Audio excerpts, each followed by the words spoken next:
Hi guys! Welcome back to my channel! So ayun guys, samahan nyo ako ngayon kasi pupunta ako sa SSS Pag-ibig and PhilHealth and magpapa-change ako ng status from single to married.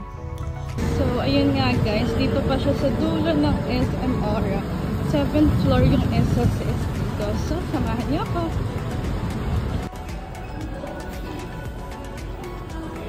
So ayun guys, nakapasok na tayo. Ngayon dapat tayo ng 7th floor. Pagkakit natin sa taas, syempre tingnan natin kung ano yung maikli yung pila and tatanungin ko na muna kung ano yung mga requirements para makapag-change ako ng civil status from single to married. And yun guys, kailangan ko siya kasi matapos ng half day kasi may pasok ako.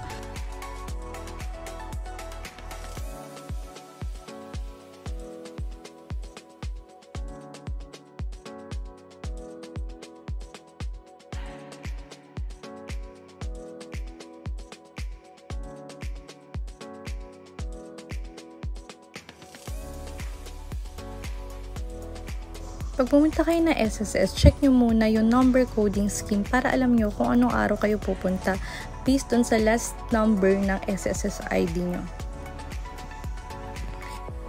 Ang requirements is copy ng 2 valid ID and marriage certificate and may bibigay silang form para fill upan, ma-update mo from single to married. At kung wala ka namang photocopy, pwede ka magpa-xerox dito sa business services katabi lang ng SSS. Hindi pa ako nag-process ng SSS ko kasi may sinisettle pa ako. So, pumunta muna ako ng PhilHealth. And ayun, ang bilis naman na process. Na-update agad yung apelyido ko and nabigyan ako ng ID agad. Same requirements. At sa Pag-ibig nga, ang haba din ng pila. So, hindi muna ako nag-process. Kumuha lang ako ng form para magsasabit na lang ako sa susunod kasama yung mga requirements. So, ayun guys, pauwi na nga ako. Bali, yung Pag-ibig, SSS, saka PhilHealth, pare-pareho lang naman sila na requirements. Copy ng marriage certificate and copy ng 2 valid ID. And sasagutan mo lang yung form nila, which is makita mo doon na i-update mo from single to married. Yung apelyido mo nung single ka pa, saka yung married ka na, saka in-update na din nila yung address. Pumunta ako doon mga around 8:30 and natapos rin ako mga around 10:30. So, okay na din kasi makakakain pa ako bago pumasok sa office. Malang na-update ko lang ngayon is yung PhilHealth. Na-update siya and nabigyan ako ng PhilHealth ID na married na. And yung Pag-ibig, babalikan ko na lang kasi sobrang haba pa ng pila. Although may form naman na ako, mabilis na lang pag bumalik ako. And yung SSS, after siguro mas-settle yung kailangan ko.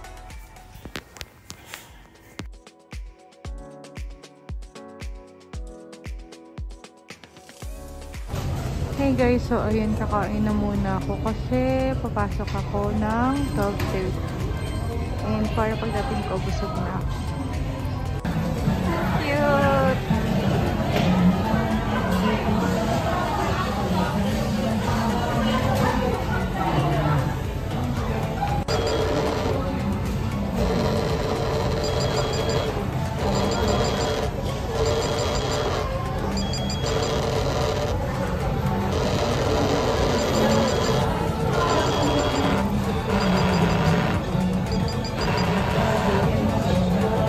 Guys, nandito na yung food ko.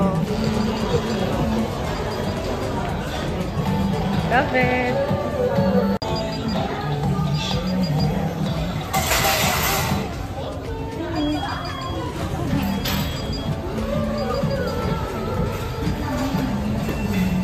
Oh, diba guys? Pack na pack. So guys, ito na yung food ko. Ayan, ito yung in-order ko. A la carte lang siya, spaghetti with chicken worth of 132 pesos. And nag-order ako na mix and match. Ayan, burger steak and peach mango pie worth of 75 pesos. O diba guys, ang mura. So ang total ko is 257 kasama itong binili ko na ice latte coffee. And waiting pa ako sa peach mango pie. So kain muna tayo guys. Gutom na me. So ayan guys, solve na me.